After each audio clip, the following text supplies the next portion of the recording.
broadcaster with me, Jennifer Fierro, here in the Highland Lakes, joined once more with Art Dlugach, the voice of the Llano Yellow Jackets.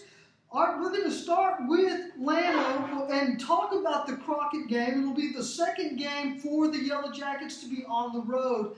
But before we do that, wrap up the big, gigantic win for the Yellow Jackets over Burnet, 29-21, and put that victory in perspective when you think about some of the other great wins the Yellow Jackets have had.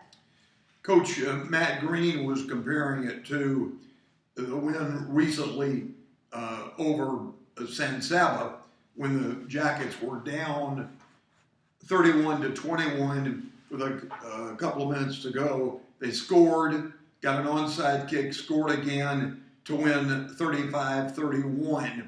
And so that was a thriller regular season, a game non-district. Well, this was non-district and not a playoff game, of course, but beating Burnet, your rival, although I don't think they were calling Llano a rival after winning 13 games in a row. But the Jackets trying to break that 13-game losing streak against Burnet, not having beaten them since 1998, haven't played all the time every year since 98, but still when they did play, Burnet won. In 1998, the final was 29-19 for the Jackets in the rain, and this one was, as Jennifer said, 29-21, also a bit of rain. So truly one of the all-time great wins for Llano. And it was the most interesting game. The Jackets never trailed, but they piled up between 200 and 250 yards of penalties, just absolutely absurd. And with Lance Center and I calling the game, we weren't blaming the referees, because I certainly can't tell a penalty that's against a boy for unsportsmanlike conduct. I can't see that from the radio booth, from the press box. So I don't know whether it was or was not.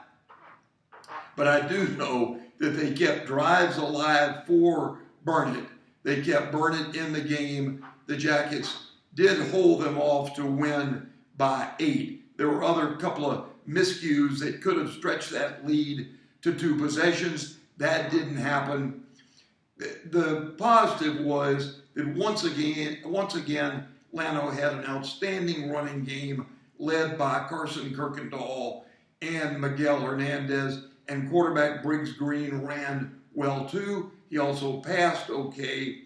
Interestingly enough, Llano piled up 568 yards of total offense as compared to the previous week of 572 at Gerald. So after 2 weeks, 1,140 yards of total offense. Llano led 23-15 at the half. Then it got to be 23-21, 29-21, and that was the final. So just a thriller for the Jackets and a great win. And now they'll look ahead to Austin Crockett High, which is this Friday night at a great venue, House Park in Austin. Okay, that is a 7:30 kickoff. We'll get to that game in a minute. Let's go back to the Burnet-Llano game, because so many positives from that game.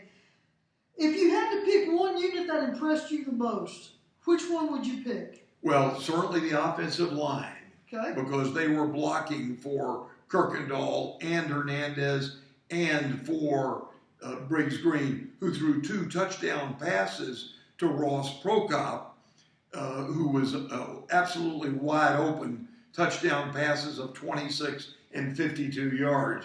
So that was big. Briggs had a bit of trouble in spots, other parts of the game, but going back to your question, you've really got to give credit to that offensive line. Hudson Godfrey, Brandon Green, Dylan Kennedy, Jackson Lang, and one other. Ross Edwards? Ross Edwards, thank you. and Daniel Sandoval, an outstanding lineman, did not play. So that hurt. But those other 5 did their jobs, and Llano has not trailed in either of its 2 wins. And the offensive line, when you total 1140 for 2 games, that's got to be big. Yeah, especially for a spread offense. Last week we had mentioned, and I thought that Ben Spear, who is the defensive coordinator at Burnet, was going to do everything he could to shut down the run game and force Briggs Green to beat Burnet. And Briggs responded with the 2 touchdown passes, one early, like on the opening possession, right? Yes, the first 2 scores, I believe, were both touchdowns to Ross Brokop.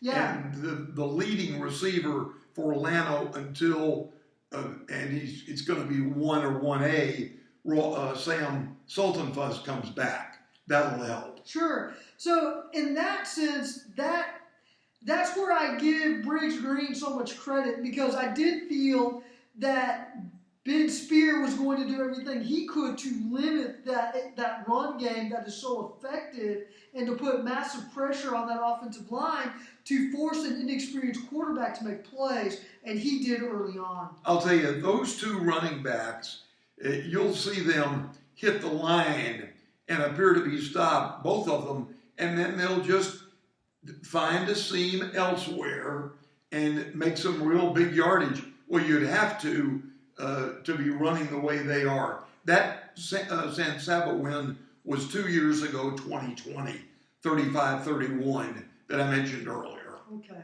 all right. Anything else about this game before we get your thoughts on the Crockett matchup with the Yellow Jackets at House Park on Friday? Well, you're one who's big on momentum, and I think this won't carry Llano through the next 8 games, but they sure should be up for Crockett, week to week.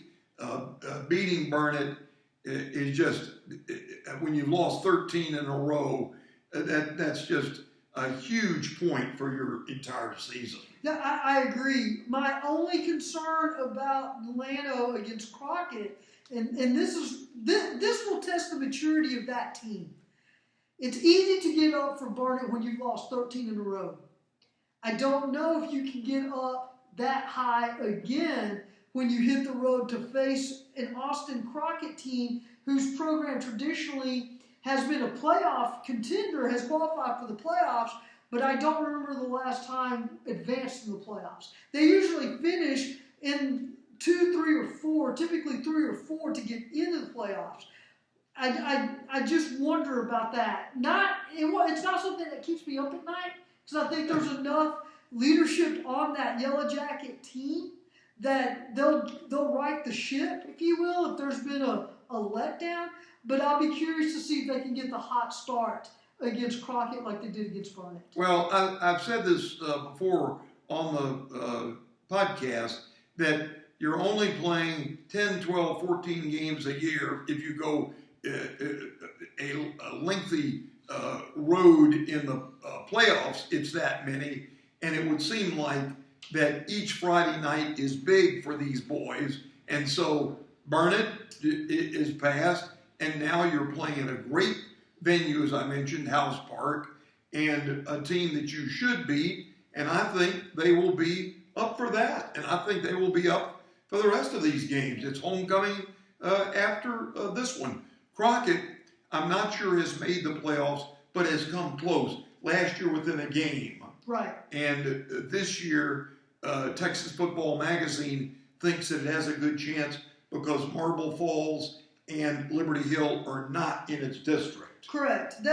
I believe the UIL has recreated that infamous Austin ISD district where it feels like the UIL protects the Austin ISD schools and gives them a really good shot and a clear path to make the playoffs. Not all of them, but that district mostly is made up of AISD schools. I think that's good too. If all these schools are in Austin, that means they don't have to go very far to face each other. Correct. And I do think that was one of the reasons why Austin LBJ opted to move into that 5A district as opposed to staying in the 4A district they were in. So, at any rate, the Crockett's offense revolves around their quarterback? It revolves around, he's it. Cameron Dickey. He's carried the ball 37 times for 377 yards, has passed just 35. He's 14 of 35, but he's the man. And Coach Green is concerned with him, but it does not seem they have anyone with statistics, obviously nowhere near Dickey. As I say, gaining 377 yards on the ground. So if Llano can stop him, they'll stop Crockett. Sure. Okay. We are going to close out this segment. We're going to go right into the Burnet Marble Falls ball games in the next segment, segment number 2. I'm Jennifer Fierro, your broad podcaster. As always, you can find write-ups on the Highland Lakes Sports on TexasChalkTalk.com. Please make sure you like, subscribe, and share. Stay with Art Dlugach and I. Segment number 2 coming right up.